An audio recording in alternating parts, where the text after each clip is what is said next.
তো আশা করি ভাইয়ানকল বিলকুলও বালা আছেন। সরকারে কইব না রে, এই কথাটা লইয়া এত তুলফাড় হয়েছে কিতা কইতাম ভাইয়ানকল। এই কথাটা বর্তমানে ফুল ট্রেন্ডিং হয়ে গেছে। আসাম ছাড়িয়া বাইরা স্টেটও এই কথাটা ট্রেন্ড মারিয়া চলে।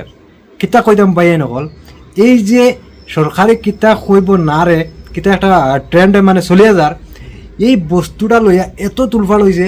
এইটা লইয়া যে এই তুলফাড় চলিয়া যার বা এই ক্লিপটা ভাইরাল হয়েছে বা এই ক্লিপটা লইয়া যারা মানছে মস্তি করিতরা আর এই ক্লিপটারে ভাইরাল করছেন, এরার মাঝে বেশি অংশ মানুষ হয়েছেন বাংলাদেশি মানুষ।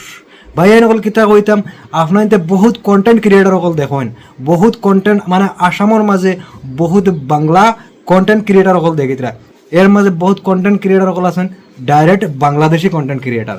আর এটা গরুয়া স্বাভাবিক একটা ভাষা, স্বাভাবিক একটা ক্লিপ লইয়া তারা যে অত বড় কাণ্ড করছেন, এটা আমার হিসাবে আসাম সরকারে পুরা ধরতে লাগে।